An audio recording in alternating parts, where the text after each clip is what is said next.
Dice Juan 19, versículo 30. Cuando Jesús hubo tomado el vinagre, dijo, consumado es. Y habiendo inclinado la cabeza, entregó el Espíritu. La expresión consumado es significa llevado a su fin completo y perfecto. La vida,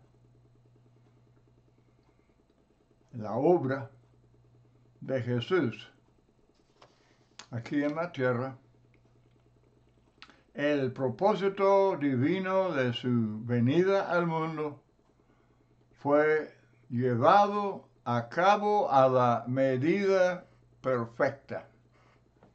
Consumado es. Esta palabra bien describe la historia de la vida de Jesús. Él había dicho en Juan 17, versículo 4, he acabado la obra que me diste que hiciese. Y con esa palabra él estaba glorificando a Dios. Ahora, pensando en nosotros,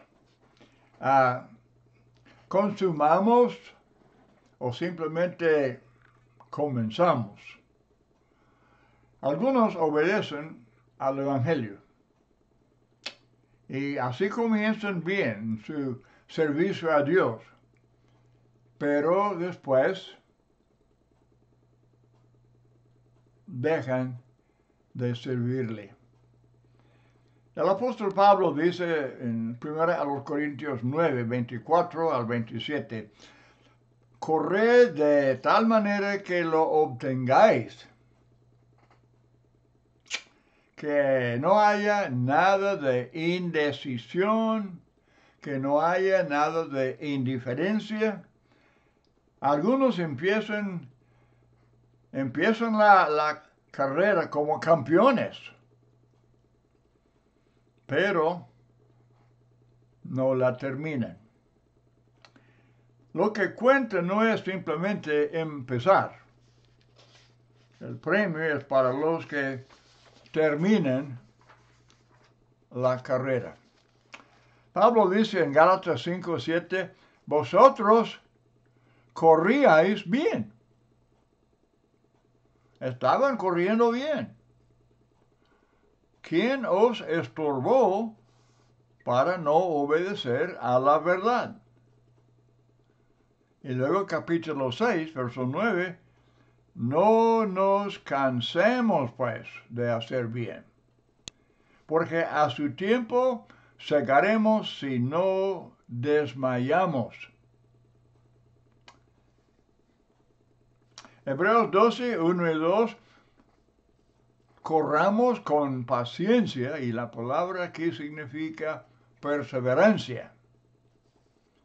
Puestos los ojos en Jesús, el autor y consumador de la fe, recordando siempre que él podía decir, yo te he glorificado en la tierra, he acabado la obra que me diste que hiciese, y luego sobre la cruz decir, consumado es.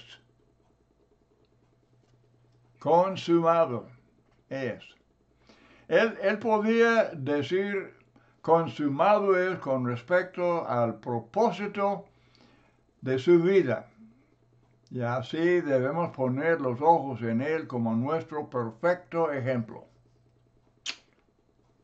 Cristo realizó su meta en este mundo porque tenía un propósito firme y fijo.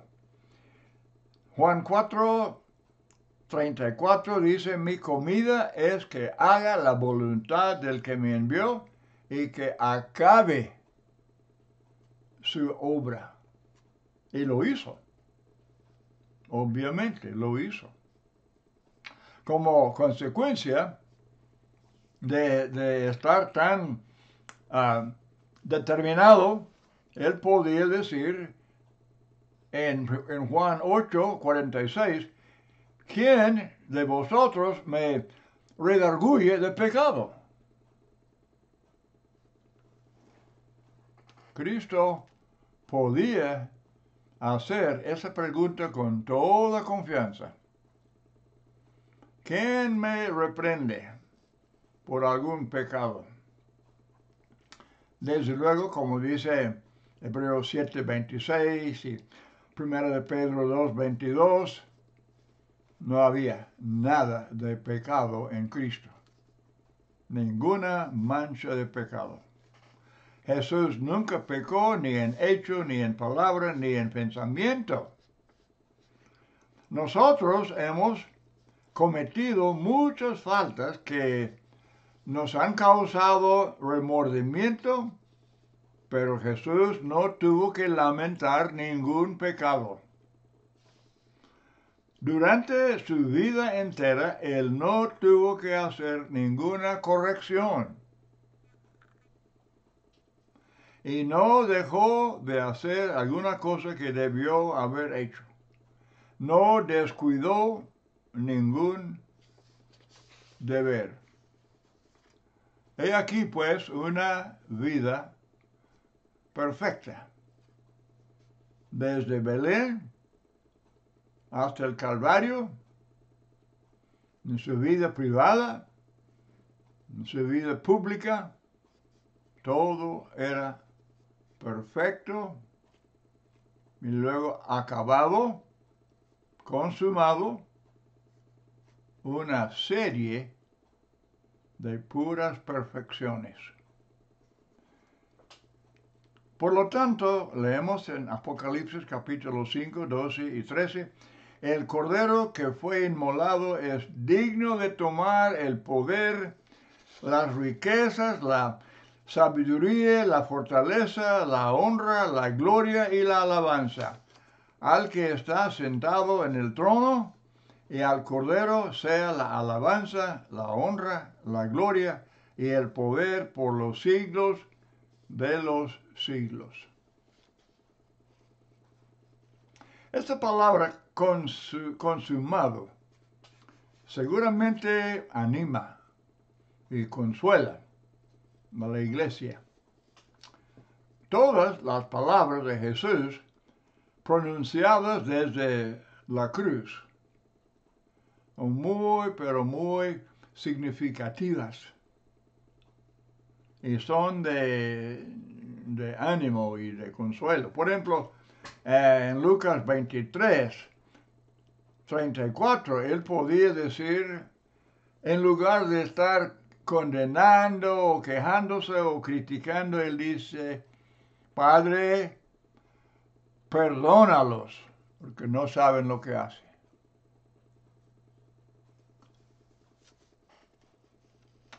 Hay perdón para todos, como esa ocasión bien demuestra.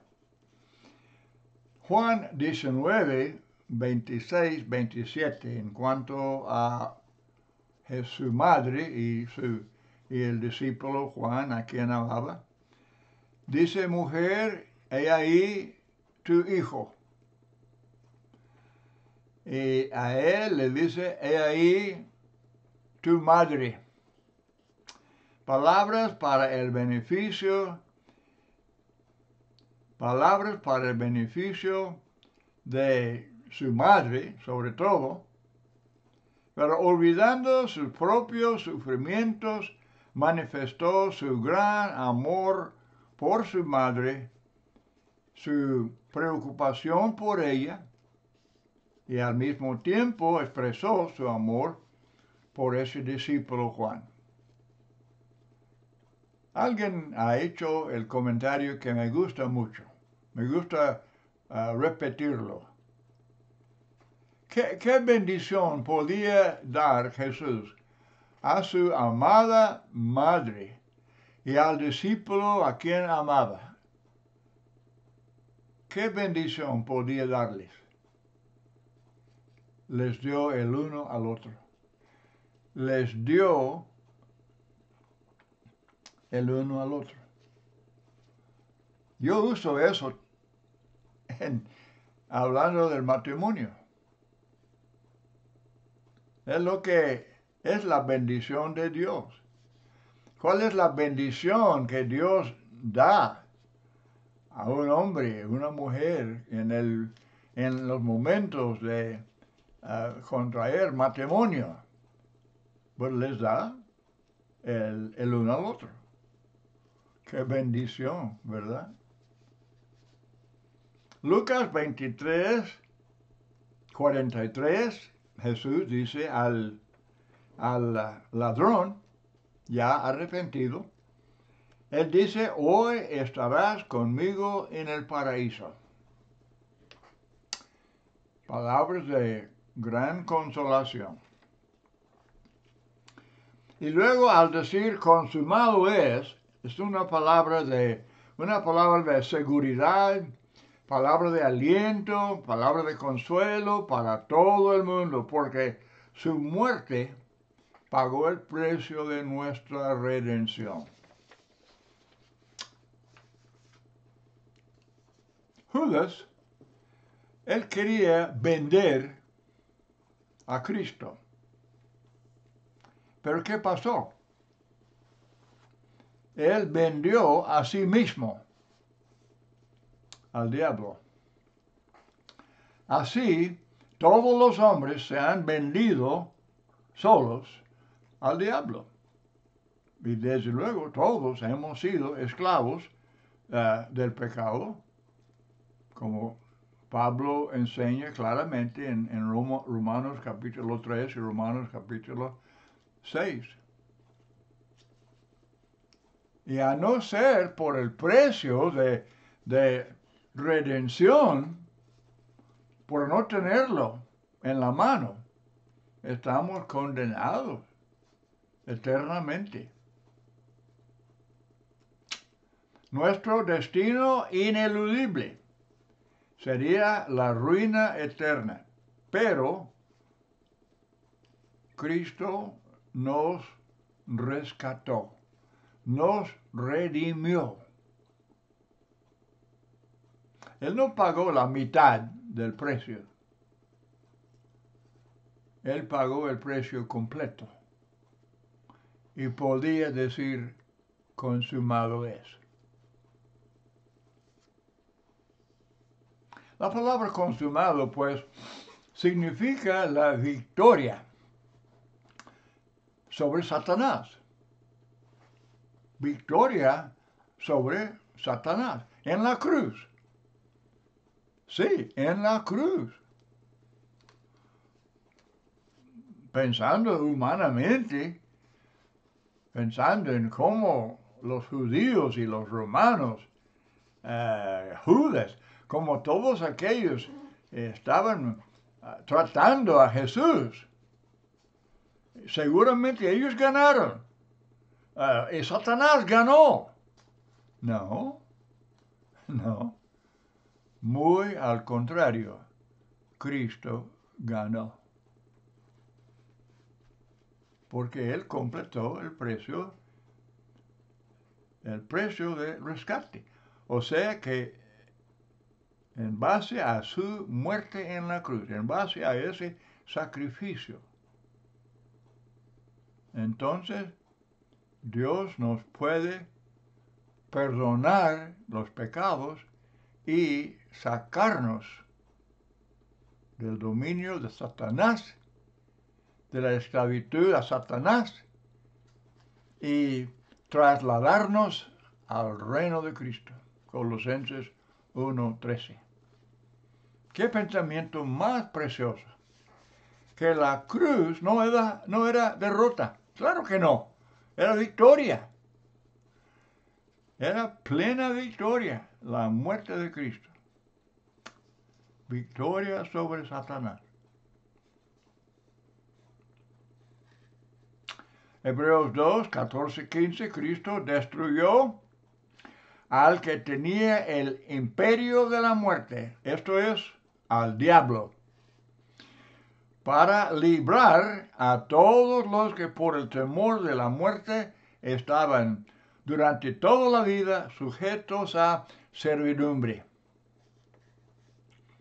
Nos libró y él ganó la victoria sobre Satanás. Génesis capítulo 3, verso 15, la profecía de este texto se cumplió cuando Jesús dijo consumado es, porque Dios prometió que la simiente de la mujer iba a herir a la serpiente de Satanás en la cabeza, golpe mortal, herida mortal. Y se cumplió esa profecía de Génesis 3:15. En Juan 12, 31 al 33, Jesús se refiere a su muerte. Él dice, ahora es el juicio de este mundo. Ahora el príncipe de este mundo será echado fuera. ¿Cómo lo haría? ¿Cómo podría Cristo echar fuera al príncipe de este mundo? Por su muerte en la cruz. Y yo, si fuere levantado de la tierra, a todos atraeré a mí mismo. Sacando del dominio de Satanás, todos los hombres hemos pecado. Así es que es un número, digamos, universal. Pero a Cristo dice, si fuere levantado de la tierra, a todos atraeré a mí mismo. Y decía esto dando a entender de qué muerte iba a morir. ¿Nos extraña este lenguaje? En vista de todo lo que Jesús iba a sufrir, en vista de la crucifixión de Jesús ahí en Calvario, todos saben que la resurrección era una gran victoria sobre Satanás. Pero estos textos no hablan solamente de la resurrección, hablan de la muerte misma, que fue una gran victoria sobre Satanás. Muchos textos. La palabra consumado indica pues la victoria y nada de derrota, porque a través de la muerte de Cristo muchas almas se rescatan del poder de Satanás y somos trasladados al reino de Cristo, que es la iglesia de Cristo, que Él edificó, que Él compró con su propia sangre. Qué bendición más grande ser salvos, rescatados, redimidos. Y qué bendición ser miembros de la iglesia que Cristo estableció. La iglesia de Cristo, por la cual derramó su sangre. Es como dice Jesús mismo, hablando de aquel hombre que encontró el tesoro. Él fue y vendió todo para tomar posesión de ese tesoro. Y ese tesoro es el reino, o la iglesia. O aquel hombre que andaba buscando perlas de gran valor. Él tenía perlas, pero estaba dispuesto a vender todas sus perlas para comprar esa perla de gran precio, que es el reino o la iglesia de Cristo.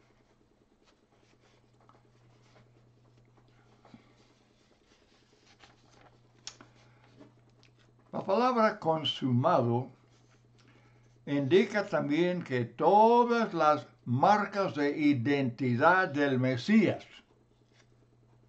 se cumplieron en Jesús. Ustedes saben que hay en Mateo y Marcos y Lucas y Juan, muy importante la palabra Mesías. El Mesías fue prometido, iba a venir y obviamente toda la evidencia apunta hacia Cristo como el Mesías. El Cristo, el Hijo de Dios. Bueno, los profetas entonces del Antiguo Testamento pronunciaron profecías acerca del Mesías, nacimiento, su obra, sus milagros, su muerte, su resurrección, su reino, y era necesario que se cumpliese la Escritura. Y Jesús lo hizo. Lucas 24, 44, todas las profecías se cumplieron. Fueron consumadas. Todo lo que fue escrito en la ley, los profetas, los salmos, todo cumplido al pie de la letra.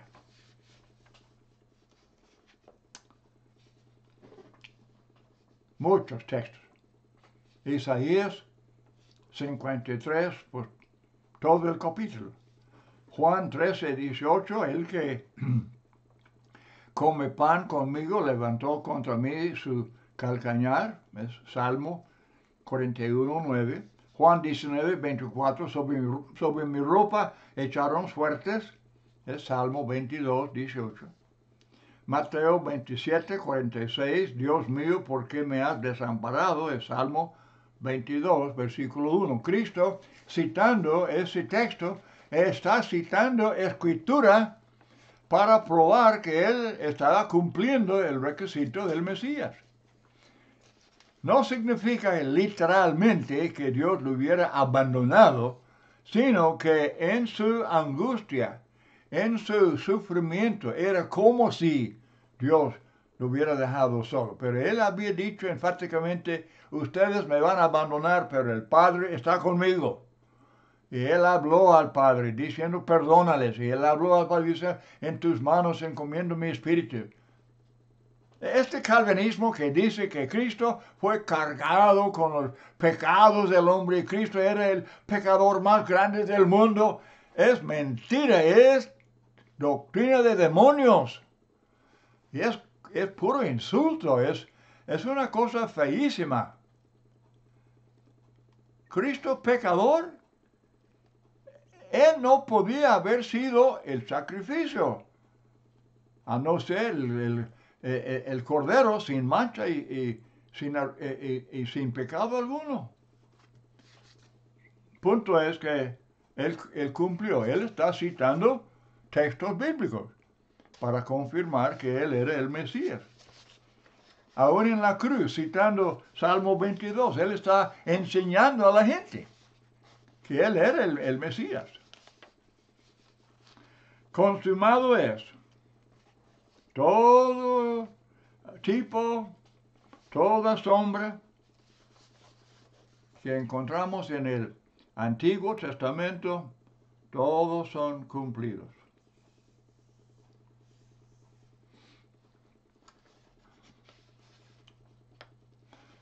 Y uno tiene que preguntar,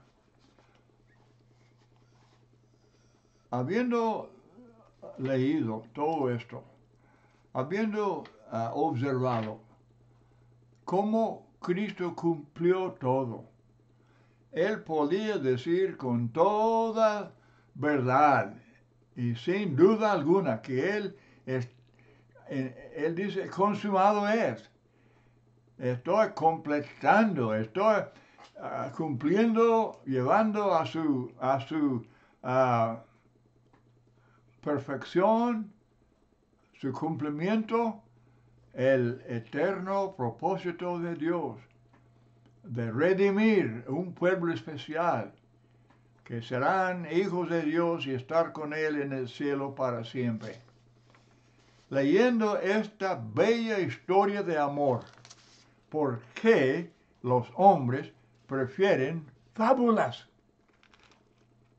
historietas, cuentos, como el calvinismo, como los mormones? El libro de Mormón es pura fábula. Y a través así del mundo sectario, entre católicos y todos los protestantes, se fabrican toda clase de fábulas y de cuentos y historietas, cosas que la gente les gusta oír. Pero este es la historia más maravillosa, más preciosa y más importante que el mundo jamás haya oído. Consumado es, dice.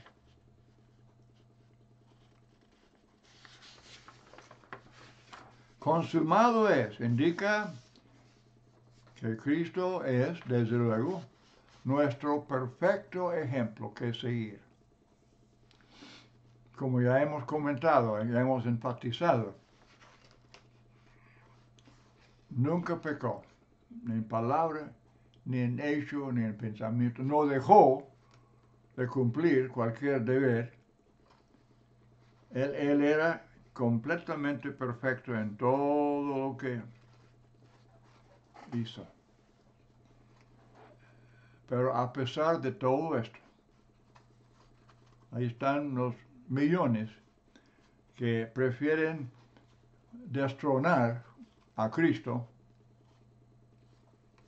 porque no respetan este precioso evangelio, este precioso plan de Dios para la salvación del mundo, y prefieren sus propias religiones que son más deseables y más atractivas para la gente. Como Pablo dijo, él dijo a Timoteo, en el 2 Timoteo capítulo 4, él habla de eso, de los hombres que se apartarán de la verdad, como este estudio, esta gran verdad, esto ya no la quieren y prefieren fábulas. Imagínense, fábulas. ¿Y con eso qué ganan? ¿Cuál es la salvación que proveen las fábulas? Bueno, obviamente la lección para nosotros es creer esto, estar sumamente agradecidos por todo lo que sufrió y por cumplir este plan eterno de Dios, para decir, consumado es. Y así nuestra salvación fue hecha posible. Pero concluyendo, siempre hay que recordarnos que es necesario no solamente hablar de esta preciosa historia divina, sino también obedecer al Evangelio. Porque Cristo viene en llama de fuego, dice Pablo, en llama de fuego, para dar retribución a los que no obedecen al Evangelio. Oírlo, creerlo, arrepentirse, confesar su fe en Cristo como Hijo de Dios y ser bautizado, sumergido en agua en el nombre del Padre, el Hijo y el Espíritu Santo para el perdón de pecados, como Cristo derramó su sangre para perdón de pecados. Mundo religioso, millones, niegan eso. Dicen, no, el bautismo no, nada que ver, no es esencial, no es necesario. Eso, si usted se bautiza, usted quiere salvarse solo. Mentira, eso no es cierto. Queremos obedecer a Cristo. Queremos imitar a Cristo en su muerte, sepultura y resurrección para andar en vida nueva. Bueno, muchas gracias por su muy buena atención. Siempre dando gracias a Dios porque Jesús podía decir consumado es. Dios le bendiga.